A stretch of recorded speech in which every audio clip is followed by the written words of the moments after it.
বাঙালি খানায় সবাইকে স্বাগত জানাই। আপনারা তো অনেকভাবে সবুজ নোটের শাক রান্না করে খেয়েছেন। একবার আমার মতন করে সহজ পদ্ধতিতে আপনিও শিখে নিতে পারবেন ছোট ছোট টিপস সহ।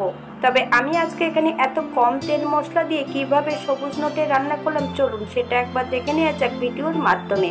আপনি যদি একবার রান্না করেন ঠিক একইভাবে বারবার রান্না করবেন, এতটাই সুস্বাদু খেতে। আজকে রান্না করব সবুজ নোটের শাক। সবুজ নোটের শাকগুলোকে আমি বেশ পরিষ্কার করে ধুয়ে রেখেছি। কাটার আগে আমি শাকগুলোকে বেশ ভালো করে ধুয়ে নিয়েছি। এই পর্যায়ে আমি শাকগুলোকে বেশ মিহি করে কুচিয়ে নেব। যারা ফলো দিয়ে যাচ্ছেন আর যাদের ফলোর প্রয়োজন আছে তারা অবশ্যই কমেন্ট বক্সে জানিয়ে যাবেন, আমি তাদের পাশে অবশ্যই দাঁড়াবো। ঠিক এমনভাবে আমি শাকগুলো কেটে নিয়েছি, তবে আপনারা আপনাদের পছন্দ মতন শাকগুলো কেটে নিতে পারেন।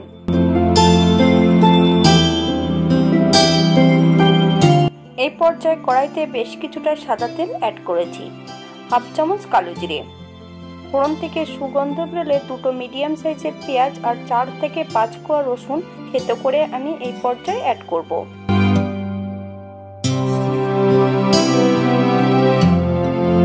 চার থেকে 5 মিনিটের মতন বেশ ভালো করে ভেজে নিতে হবে। এই পর্যায়ে হাফ চামচ নুন অ্যাড করব। আপনারা স্বাদ অনুসারে নুনটা অ্যাড করবেন।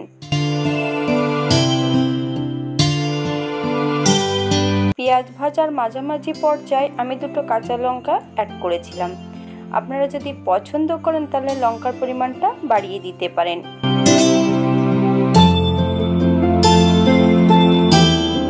এই পর্যায়ে অ্যাড করব সম্পূর্ণ শাকগুলো।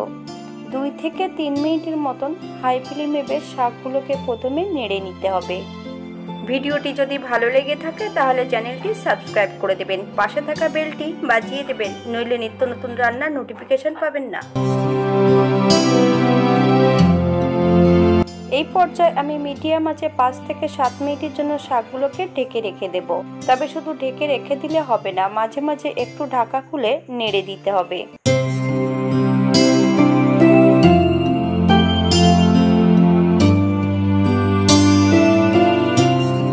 7 মিনিট পর সামান্য একটু হলুদ গুঁড়ো অ্যাড করব। এই পর্যায়ে অ্যাড করব 2 চামচ চিনি। তবে আপনারা একবার চেক করে নেবেন শাকগুলো সেদ্ধ হয়েছে কিনা। শাক সেদ্ধ হবার পর আপনারা চিনিটা অ্যাড করবেন। আপনারা যদি চিনি পছন্দ করেন তাহলে পরিমাণে বাড়িয়ে দিতে পারেন। মিডিয়াম আঁচে আবারও বেশ ভালো করে নেড়েচেড়ে মিশিয়ে নিতে হবে।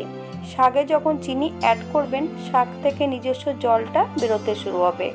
এই পর্যায়ে বেশ ভালো করে নেড়েচেড়ে শাকের জলটা শুকিয়ে নিতে হবে। তবে রান্নাটি করতে হবে মিডিয়াম আঁচে। যদি মিডিয়াম আঁচে রান্না করা হয় তাহলে শাকের সবুজত্বটা বুঝিয়ে থাকবে।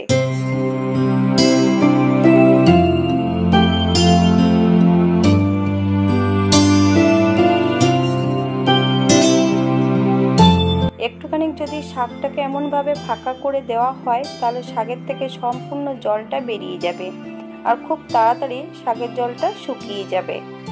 আপনারা যদি চীনাবাদাম বা পোস্ত ভাজা পছন্দ করেন তাহলে রান্নার এই পর্যায়ে অ্যাড করতে পারেন।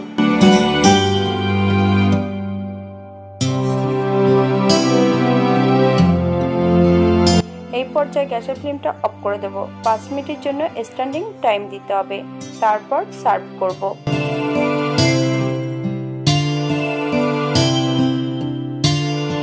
দেখতে যেমন ভারী সুন্দর, গরম ভাতে খেতে কিন্তু অসম্ভব ভালো। আপনারা বাড়িতে একবার একই পদ্ধতিতে বানিয়ে নেবেন। আমি আজকে শাকটি রান্না করেছি পেঁয়াজ রসুন দিয়ে। আপনারা পেঁয়াজ রসুন ছাড়াও এটা করে নিতে পারবেন।